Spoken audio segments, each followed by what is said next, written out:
Naquele tempo, um fariseu convidou Jesus para uma refeição em sua casa.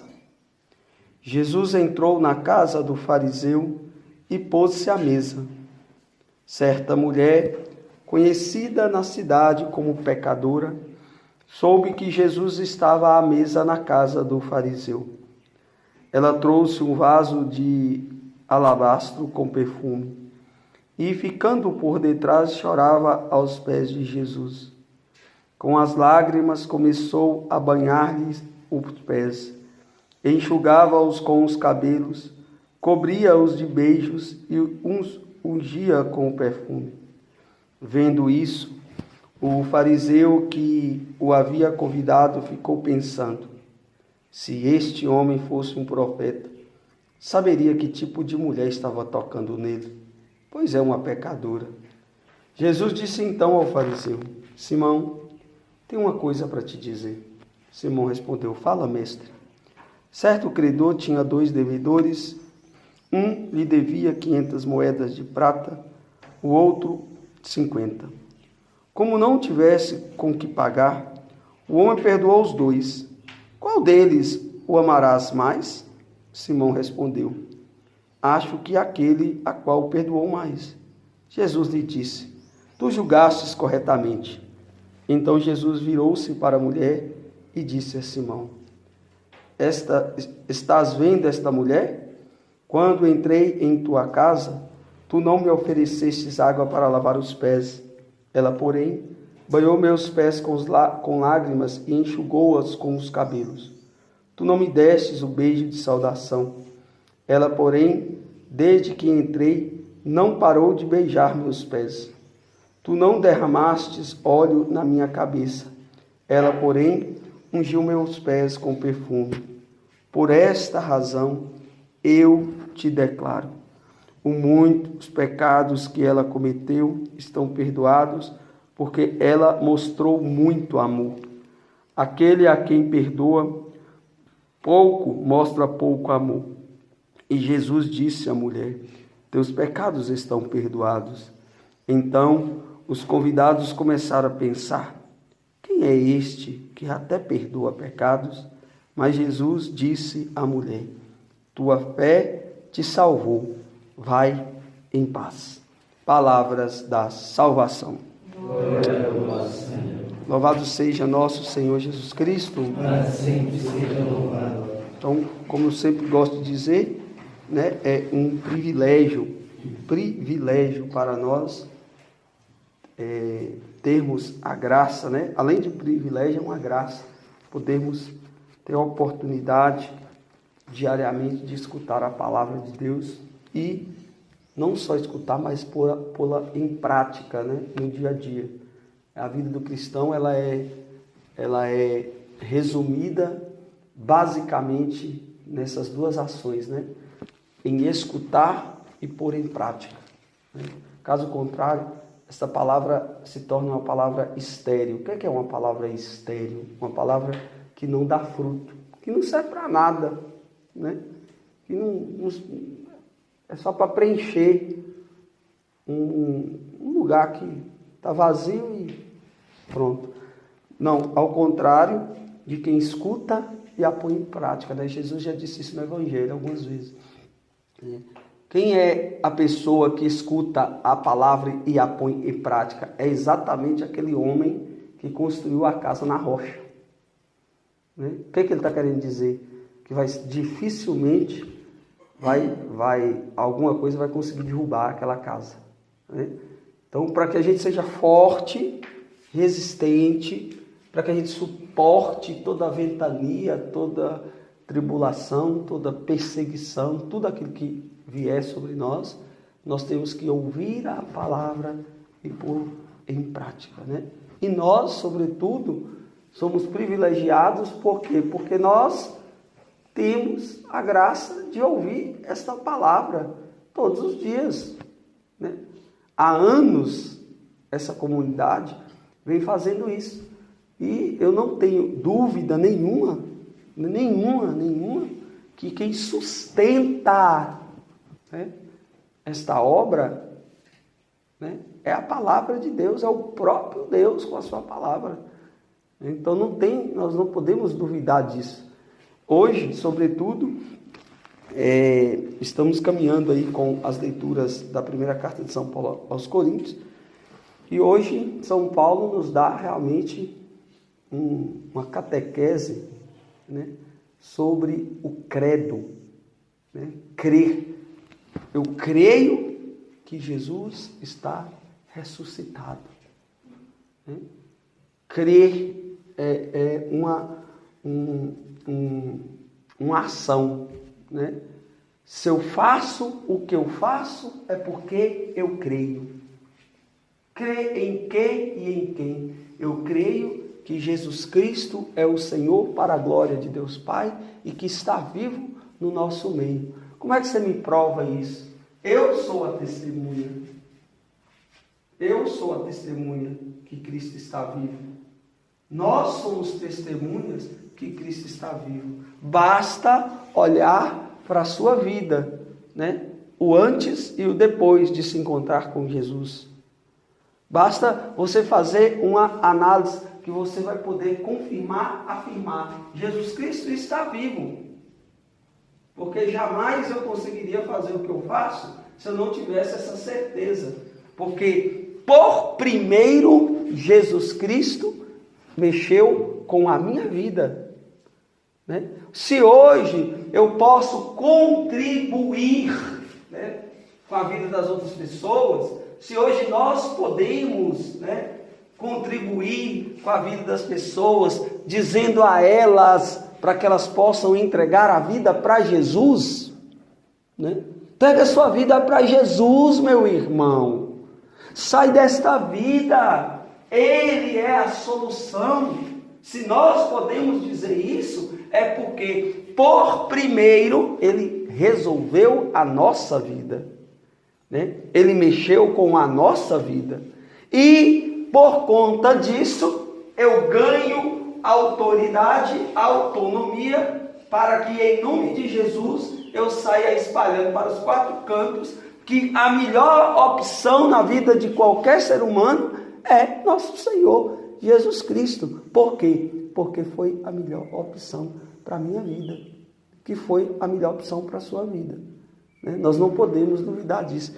E hoje São Paulo está escrevendo aqui, essa primeira carta de Coríntios, capítulo 15, de 1 a 11, exatamente isso. Né? O fundamento da minha fé, o fundamento para justificar o que eu faço, o fundamento e a razão da minha vida é o Cristo ressuscitado.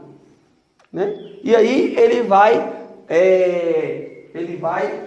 de forma crescente, né, gradativa, dizendo, não, ele morreu, ao 3º dia ressuscitou, apareceu a Cefas, depois aos 12, depois a mais de 500 pessoas reunidas, e até hoje está vivo no meio de nós. Nós não temos dúvida disso. Tanto é que o próprio São Paulo vai dizer, eu sei em quem eu pus a minha confiança. Né? Isso não é palavra, gente. Uma palavra, não. Isso é uma ação. Né? Não adianta você falar assim, eu sei em quem eu pus a minha confiança. E na hora do pega para capar, vaza fora. Né? Na hora que o bicho está pegando, vaza fora. Não, eu sei em quem eu pus a minha confiança, porque eu construí a minha casa na rocha. Né? Eu sou aquela pessoa, ou nós somos aquelas pessoas que realmente tem como fundamento a certeza que Cristo trabalhou e ainda continua trabalhando na nossa vida por primeiro. Né? Caso contrário, se eu estiver falando alguma coisa sobre Jesus, sem antes ele ter feito na minha vida, eu me torno da classe dos fariseus, né? Que só fala e não faz, que só coloca fardo nas costas dos outros. Não, se eu falo, é porque Deus mexeu com a minha vida por primeiro. Se eu anuncio Jesus Cristo, é porque primeiro eu fui anunciado. Né? Se eu tenho a convicção que Jesus Cristo é a melhor opção para a sua vida, é porque por primeiro Ele foi a melhor opção para a minha vida. Então aí agora sim, agora nós podemos testemunhar com coragem e com fé que realmente Cristo é o Senhor e sendo Senhor, Ele está vivo. Senhor dos vivos e também dos mortos. Ele é Senhor dos vivos e também dos mortos. Para nós que estamos vivos e para aqueles que estão mortos. Tanto no âmbito material, corporal, mas também no âmbito espiritual. Então Jesus é o Senhor de todas as coisas, visíveis e invisíveis. Ontem eu lia uma história para os meninos do Legenda da Aula, de São Pedro, não São Pedro apóstolo, mas outro Pedro, Pedro Mártir. E naquela época ele se dedicava a combater os hereges, E um dos hereges falando que desafiou ele, falando assim, nada, Deus não fez nada visível, quem fez foi o diabo que criou tudo que é visível, provocando o homem de Deus. Ele falou assim, se você, estava um sol escaldante, um sol escaldante, muita gente assim no lugar, não tinha sombra, e aí o herege falou assim, já que você fala que é homem de Deus e santo, então fala com Deus aí para pôr uma nuvem aqui, porque é o povo queimando no sol e já tem mais de hora. E aí o homem de Deus disse assim, olha, se você me garantir, se eu fizer isso, se você me garantir que você vira católico, eu peço. E aí começou um clima onde a turma dos hereges, que era bastante gente, fala, pede, garante tudo. Só que o cara não falou nada. Ficou meio cismado. E mesmo assim, esse Pedro disse assim, para provar para você que Jesus Cristo, que Deus, é criador das coisas visíveis e invisíveis, eu peço a Ele que traga uma nuvem, tamanho da palma de uma mão, para que se coloque entre nós e o sol e faça sombra. E assim foi feito.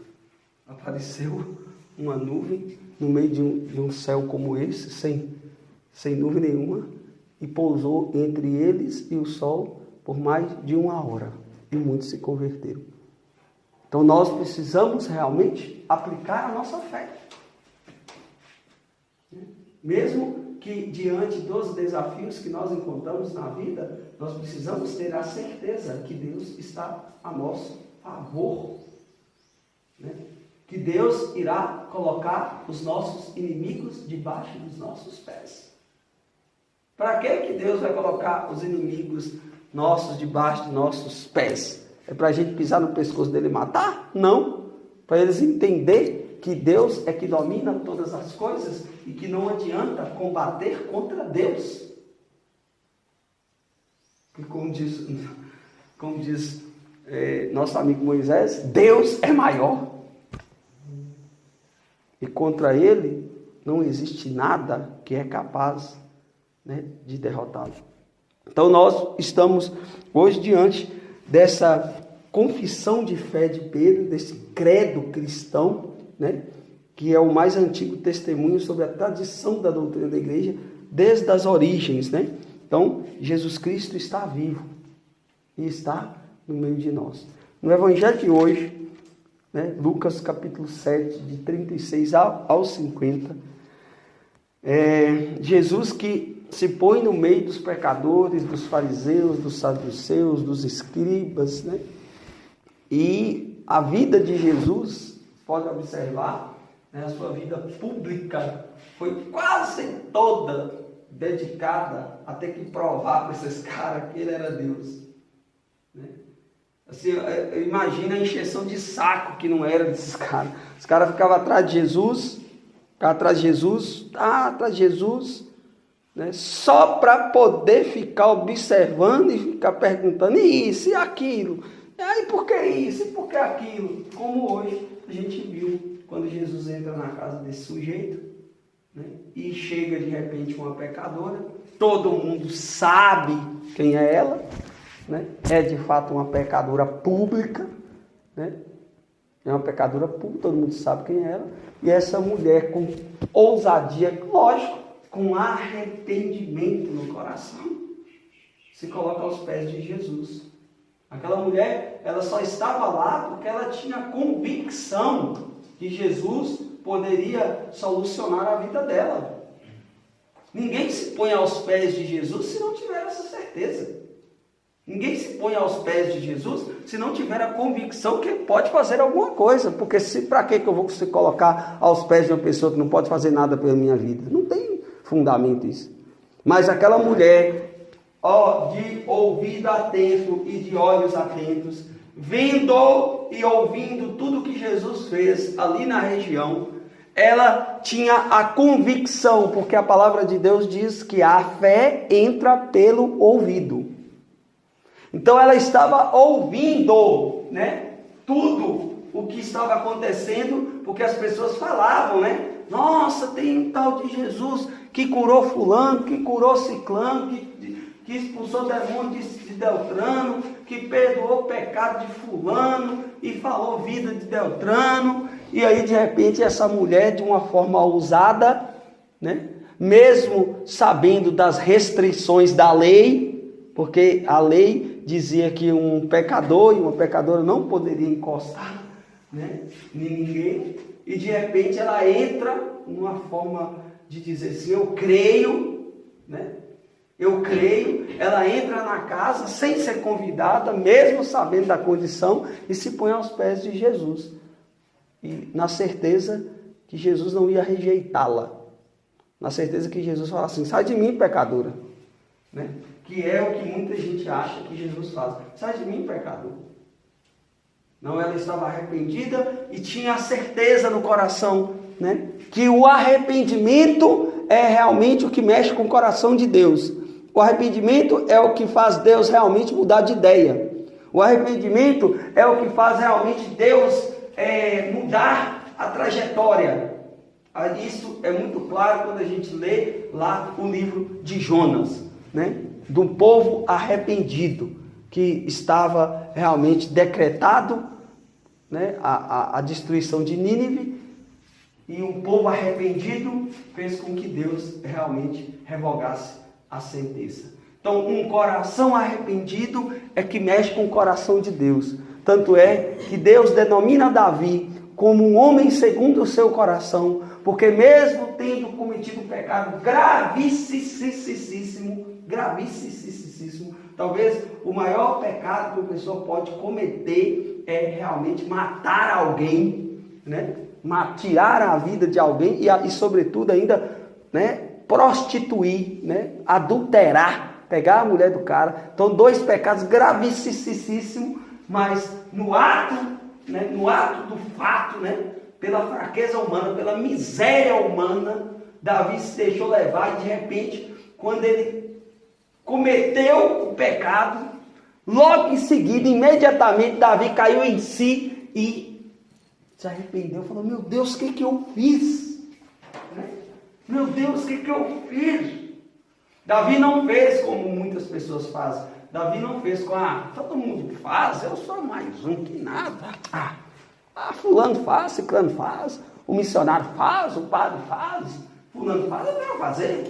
Que nada, isso aí não é nada não. Todo mundo está vivendo a mesma vida. Não, Davi, conhecedor das Sagradas Escrituras, Davi que já tinha feito experiência com Deus, Davi que realmente era um homem de Deus, porque um homem de Deus, o Papa João Paulo II disse isso várias vezes, que o santo não é aquele que não cai, mas aquele que tem força para levantar.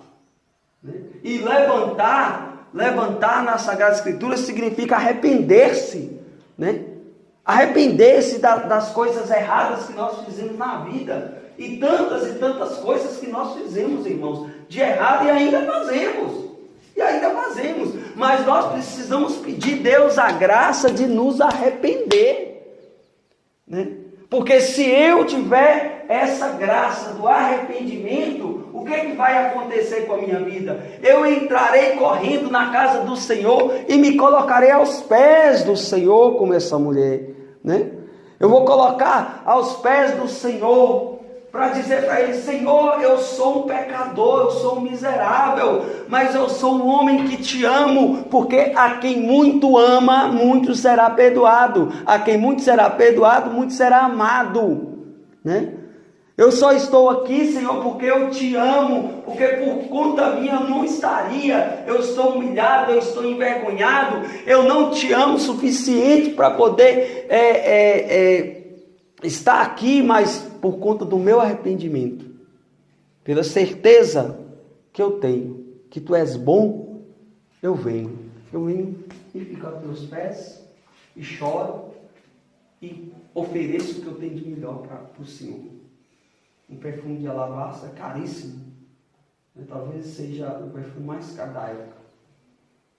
E agora aquela mulher, né? Esta mulher está lá, enquanto todo mundo, não só Simão, que era o dono da casa, mas enquanto todo mundo pensava a mesma coisa.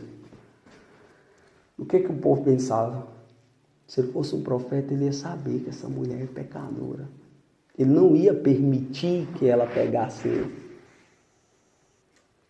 Só que poucas pessoas sabiam na época. Hoje a gente sabe, mas poucas pessoas sabiam, né, que Jesus é onisciente. O que é onisciente? Ele sabe todas as coisas. Ele sonda o pensamento das pessoas. A palavra de Deus diz que antes que a palavra chegue em minha boca, Deus já sabe o que eu vou falar. Olha aí, que coisa impressionante, né? Antes que a palavra chegue em minha boca, o Senhor sabe o que eu vou falar, né?